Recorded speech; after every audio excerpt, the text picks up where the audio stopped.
معنى كلمة رمضان وأصلها في اللغة الإنجليزية ده موضوع حلقة النهاردة. السلام عليكم، رمضان كريم. عمرك سألت نفسك معنى كلمة رمضان في الإنجليزي؟ هل أصلا إنجليزية في الأصل ولا لأ؟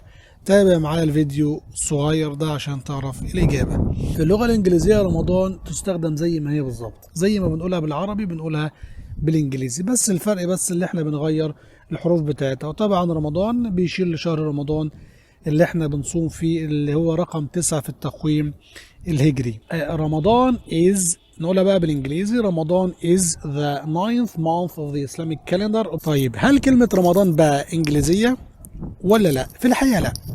كلمة جاية من اللغة العربية من أصل رمضان يعني شدة الحر، والسبب في كده ان رمضان زمان كان بيجي في الحرارة الشديدة في الجزيرة العربية.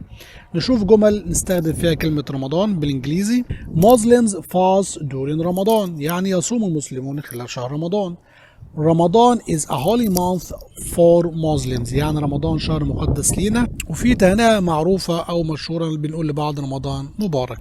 أوكي، دلوقتي أنت عرفت كلمة رمضان وهل هي عربي ولا إنجليزي في الأصل.